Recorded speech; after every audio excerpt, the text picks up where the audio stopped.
Assalamualaikum warahmatullahi wabarakatuh. Saya Anggun Kumaningrum, mahasiswi dari Sekolah Tinggi Agama Islam Dr. KHZ Mutakin Purwakarta, jurusan Komunikasi Penyiaran Islam semester 3. Di video ini, saya akan melakukan wawancara dengan salah satu teman saya di lingkungan rumah dan akan membahas seputar perubahan sosial di tengah-tengah masyarakat.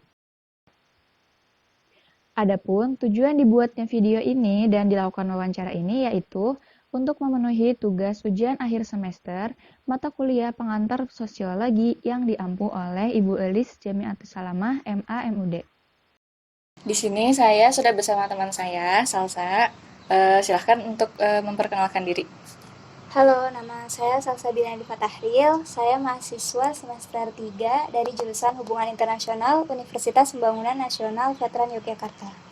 Nah, di sini saya punya beberapa pertanyaan. Nah, nanti kamu tinggal jawab aja ya.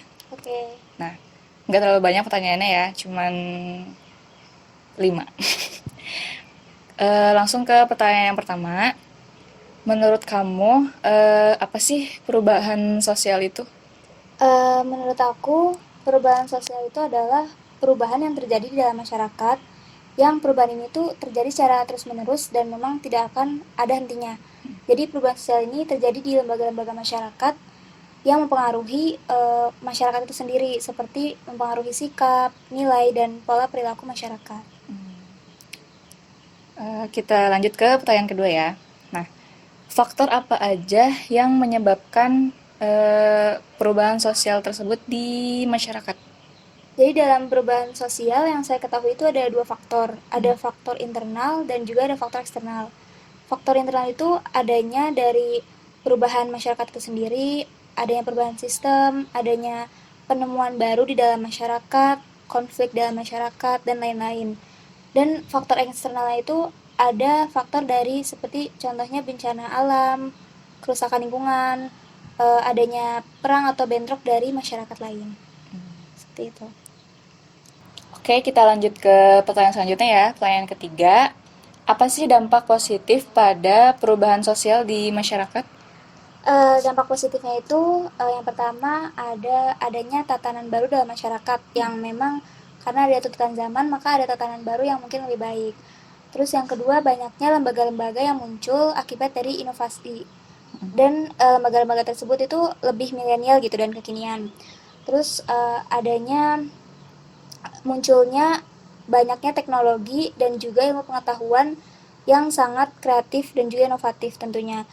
Dan karena teknologi itu eksis, jadi banyaknya lapangan kerja yang tersebar gitu. Oke, nah itu kan tadi dampak positifnya ya. Yeah. Nah, sekarang ada nggak sih dampak negatif dari perubahan sosial itu sendiri? Nah, di samping dampak positif tentunya ada dong ya dampak negatif dari perubahan sosial. Nah, menurut saya ini dampak negatif dari perubahan sosial ini karena adanya perubahan sosial nih, jadi memungkinkan adanya disorganisasi sosial. Jadi di sini tuh karena adanya perubahan, maka kemungkinan akan adanya lemahnya dan rusaknya nilai-nilai yang telah ada di dalam masyarakat. Karena udah banyak banget kan kayak orang-orang ini udah masyarakat itu udah lebih individualis lah sekarang, udah gak care banget sama sekitar gitu dan juga kayak udah gak mentingin kalau dia itu salah atau benar kayak gitu.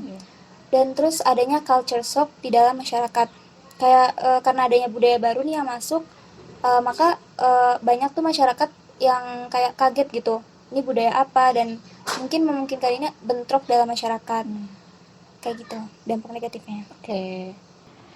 Nah, kalau contoh-contoh perubahan sosial di masyarakat tuh apa aja? Perubahan sosial di masyarakat kan tadi kita udah lihat kan kayak dampaknya dan juga bagaimana faktor dari perubahan sosial itu. Nah, kalau misalkan dilihat dari tadi kayak adanya munculnya teknologi baru, itu kita bisa lihat kayak sekarang itu udah banyak banget nih teknologi yang emang banyak di sekitar kita gitu. Kayak kalau kita lihat itu udah jarang banget toko-toko baju di sekitar kita kayak banyak masyarakat itu yang lebih memilih kayak belanja di marketplace digital kayak di Shopee, Blibli, Tokopedia dan lain-lain lah ya karena mungkin memang teknologi itu sendiri yang mendorong untuk adanya marketplace tersebut. Dan karena tadi adanya terkurasnya nilai-nilai dan norma-norma, itu kita bisa lihat banyak banget kenakalan remaja di sekitar kita kan. Dan adanya pergaulan bebas, kayak penggunaan narkotika, itu udah kayak udah biasa banget gitu dan udah bersejajar sama kita. Ya. Dan juga apa namanya? Mungkin itu aja sih cukup. Oke, sekarang kita lanjut ke pertanyaan kelima ya, pertanyaan terakhir. Nah, kan semakin berubahnya zaman, kan tentu perubahan sosial itu terjadi semakin banyak gitu ya. Nah, pertanyaannya, apakah masyarakat itu menerima dengan terjadinya perubahan sosial tersebut? Untuk perubahan sosial mungkin itu sesuai dari masyarakat itu sendiri. Mungkin ada masyarakat yang emang hidup di modernisasi, juga ada juga masyarakat yang emang masih kental banget gitu tradisional adatnya. Dan untuk masyarakat yang seperti itu mungkin untuk menerima perubahan sosial itu sendiri mungkin membutuhkan proses yang panjang. Tapi untuk semua masyarakat, untuk generalnya itu pasti masyarakat itu awalnya bakalan mikir kayak kenapa sih ada perubahan sosial ini dan apa implikasinya, apa dampak positifnya untuk masyarakat itu gitu. Kayak contohnya misalkan kayak di sekarang nih kayak bencana alam itu kan sebagai faktor eksternal perubahan sosial ya, kayak ada COVID-19 ini yang berimplikasi ke perubahan sosial. Kayak tadinya kita kayak di sekolah kuliah offline dan sekarang itu kita jadi online gitu kan, daring. Dan itu masyarakat tuh awal itu kan nggak nerima kan, kayak eh, nggak mau dan juga ada penolakan untuk tetap offline gitu kan. Tapi untuk semakin kesini kayak ya kita harus nerima gitu walaupun kita ada penolakan. Dan kayak contohnya juga ada misalkan ada sebuah tatanan yang mau diubah kayak tatanan masyarakat atau apapun itu, dan mungkin dengan penolakan masyarakat mungkin akan melakukan demonstrasi, tapi untuk ujung-ujungnya mereka juga menerima gitu karena emang perubahan sosial emang harus ada dan emang pasti ada gitu dan tidak akan bisa berhenti kayak gitu sih. Oke.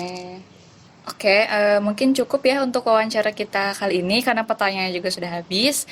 Terima kasih kepada Salsa yang sudah bersedia menjadi narasumber saya kali ini. Semoga bermanfaat buat teman-teman semua yang menyaksikan video ini.